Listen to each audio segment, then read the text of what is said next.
ज्या व्यक्तीवर मी जीवापाड प्रेम करत होतो, जिच्यासाठी जीवाची पर्वा करत नव्हतो. माझी म्हणजे घर-दार म्हणजे नातेवाईक, पाहुणं-रावळं, आई-वडील कुणाचा आणि कशाचाही कसलाच विचार केला नाही. जिच्यावर अतोनात प्रेम करत होतो, ती व्यक्ती अचानक ही दुनिया सोडून गेली. आणि काही लोकांना ह्याच्यामध्ये बरं वाटतंय. काही लोकं ह्याच्या म्हणजे ही जी घटना घडली त्यात दोषी मला ठरवते ते. पण म्हणजे ह्याच्यावर मी व्हिडिओ बनवलाय. मला वाटतंय की सारखं-सारखं हीच मुद्दा घेऊन मी अ, वेळोवेळी मांडू नये. मी एक शॉर्ट व्हिडिओ टाकला होता बायकोच्या आठवणीत. आता काही लोकं त्याच्यावर मला वाईट बोलतायत म्हणजे ट्रोल करायचा प्रयत्न करतायत. बरं मी आता एक विचार केलाय की ह्या दुनियेतली काय लोकं काय लायकीची आहेत ती? ही दुनिया काय आहे?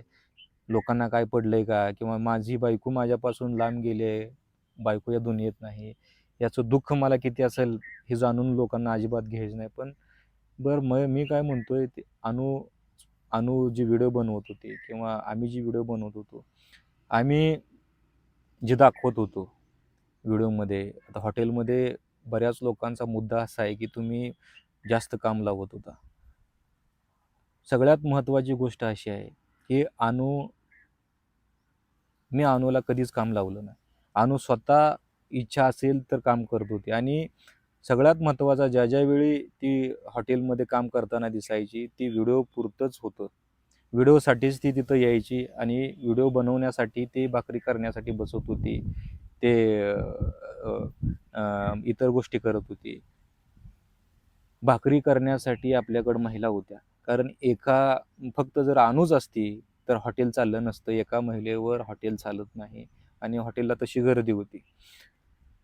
त्यामुळं आणि तुम्हाला सगळ्यात महत्त्वाची गोष्ट सांगायची झाली, तर ज्या दिवशी बाई कामाला येत नव्हती किंवा बायका सुट्टी घ्यायच्या, त्या दिवशी मी हॉटेल बंद ठेवत होतो. कारण अनुला त्रास व्हायला नको म्हणून. अनु म्हणायची, "राहू द्या, मी करते." पण मी अनुला म्हणायचो, की "कशासाठी उगाच ते तुला त्रास करून घेते?" आणि काय व्हायचं, म्हणजे जरी अ, असं म्हणत नाही, की मी तिनं केलं नाही. तिनं केलंय, पण तिला मी कधीच दबाव दिला नाही. उलट मी म्हणायचो आपण आणि मी तिच्या सुखाचा विचार करायचो. मला पैशाचं देणं-घेणं नव्हतं. पैसा काय महत्त्वाचा नाही. आपलं कशासाठी पैसा कमवतोय आपण? पैसा यासाठी कमवतोय, की आपल्याला आनंद मिळावा, आपल्याला सुख मिळावं आणि जर मला माझ्या बायकोचं सुख महत्त्वाचं होतं, म्हणून मी तिला सांगितलं, "मला पैसा महत्त्वाचा नाही, हॉटेल बंद ठेव. पण तुला उगाच विनाकारण त्रास करून घेऊ नको." आणि काही लोकं म्हणते, "ती भांडी घासायला लावली." आता ती हयात नाही, पण हॉटेलमध्ये जी लोकं होती, त्या लोकांना विचारा भांडी कोण घासत होतं. मी भांडी ज्यावेळी बाई कामाला येत नव्हत्या, त्यावेळी अनु घरात असायची. अनुला कधी मी सांगितलं नाही, मी स्वतः भांडी घासत होतो. आणि ह्याचं सगळं आता काय झालंय माहीत आहे का? लोकांना घरात बसून काही विचार करता येते आणि मी तुम्हाला आता ही गोष्ट सांगायला मी तिला बळजबरी कधीच केली नाही. उलट मी भांडी घासायला लागलो किंवा वेटर वगैरे यायची मला मदत करायची. पण अनुला मी ये भांडी घास कधीच म्हणलं नाही. ती आधीच तिचा माइंडसेट आधीच होता. हॉटेल टाकण्याआधीच ती म्हणत होती मी हॉटेलमध्ये भाकरी वगैरे करीन आणि कसं झालं आम्हाला हॉटेल टाकत असताना तुम्हाला सांगतो, आम्ही विचार केला होता की सुरुवातीचं 1 वर्ष हॉटेल चालणार नाही आणि त्यामुळं अनु काय म्हणली, "लगेचच बाई बघायला नको, मी स्वतः भाकरी बनवते." हॉटेल चालू केलं आम्ही सप्टेंबरमध्ये 4 वाजता चालू केलं आणि व्हिडिओ टाकला होता आम्ही 4 वाजता करणार आहे. तर त्या 4 वाजल्यापासून म्हणजे त्याच दिवशीपासून सुरुवात झाली गर्दीची आणि मग अनुच्या लक्षात आलं की अनु एकतर स्वयंपाक असू द्या किंवा कुठल्याही कामात काम करत होती, पण तिला आळस होता. निवांत बसण्याची वगैरे सवय होती तिला आणि म्हणून त्या दिवशी तिला होणारा त्रास, तिथं होणारी धावपळ, हे सगळं बघितल्यानंतर आम्ही निर्णय घेतला, की आपल्याला भाकरीला बाई बघावं लागेल आणि आम्ही बघितली. मंगळवेढ्यातली बाई येत होती, परत बेगमपूरच्या बाई होत्या आणि 2 बायका होत्या. 2 बाया ठेवायचो आम्ही. मग हे सगळं करताना ज्यावेळी बाई बघितली, त्या बाई होती, वस्ताद होता भाजी बनवायला. अनु यायची आणि आता निवांत असायची ती, झोपायची. आणि मी व्हिडिओ बनवणं, व्हिडिओ बघत बसणं, रील्स या गोष्टी बघत निवांत बसायची ती. तिला काही काम नव्हतं. ज्यावेळी व्हिडिओ बनवायची वेळ येईल, मी म्हणायचो आपलं हॉटेल आहे, ती मला म्हणायची, मला धावपळीतनं मी तुम्हाला सांगतो वेटरचं काम मी तिथं करायचो. मी ताटं उचलायचो, ताटं धुवायची, ही सगळी जबाबदारी माझी होती.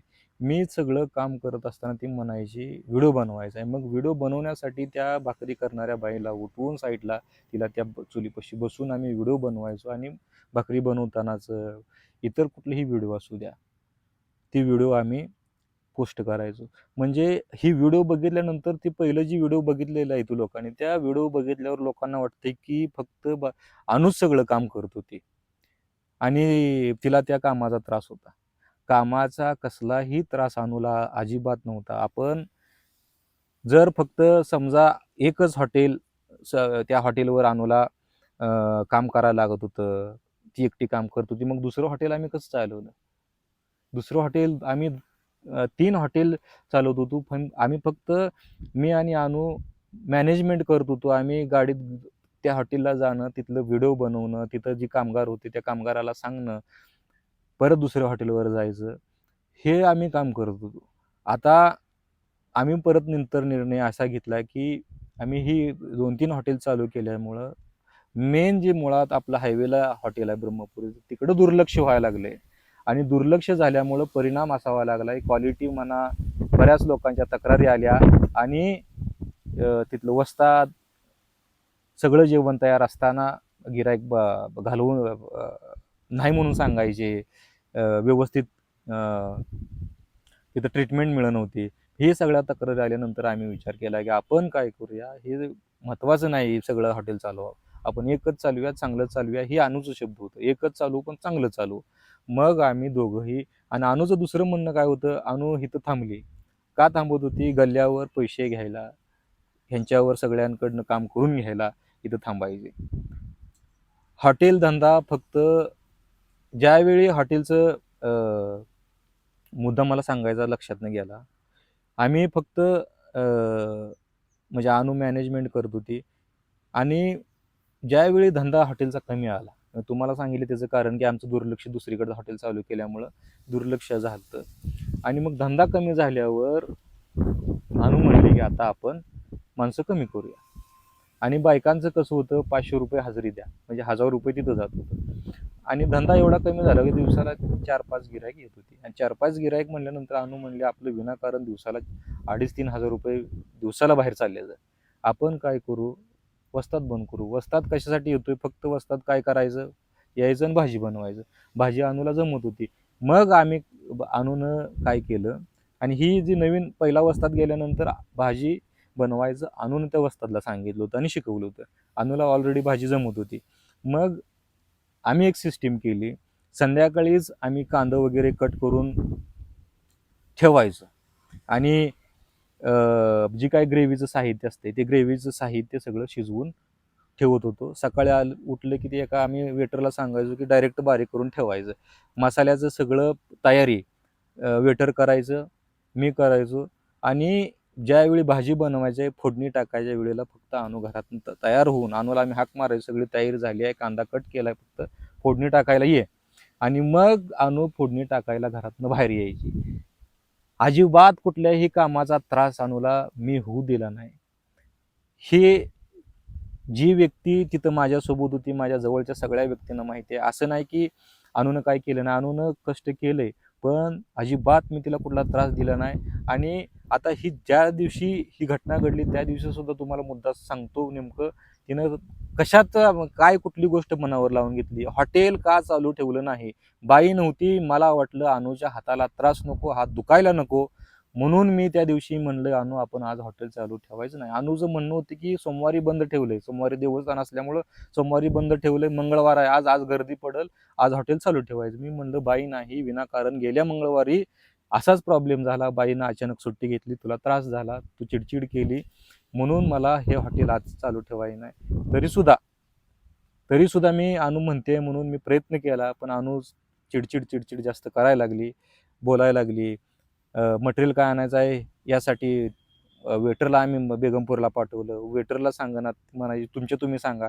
मग मी म्हणलं, "अनु तुझा मूड व्यवस्थित नाही. आणखी मूड खराब करायला नको. आपण आजच्या दिवस हॉटेल बंद ठेवायचं." आणि हे म्हणल्यानंतर अनु म्हणायची मला, "तुम्ही माझं का ऐकत नाही?" मी ह्यात कुठं चुकलो? मी माझ्या बायकोचा विचार केला. माझ्या बायकोला त्रास होणे हा विचार केला आणि ती गोष्ट तिला खटकायची. माझं का ऐकत नाही? अरे मी तिच्यासाठी करायचो, पण ती विरोधात घ्यायची. का ऐकत नाही? त्रास कुणाला होणार होता? आता ह्याच्यावर मी उद्या तुम्हाला सगळं सविस्तर काय झालंय ही गोष्ट सांगतो. पण विनाकारण ब्लेम करू नका. माझं किती प्रेम होतं. तिनं माझं प्रेम बघितल्यामुळंच माझ्याकडे आली होती. असं कुणीही कुणाकडे येत नाही सर्वस्व सोडून. माझं तिच्यावर अतोनात प्रेम होतं हे तिला माहीत होतं. म्हणून ती माझ्या जवळ होती.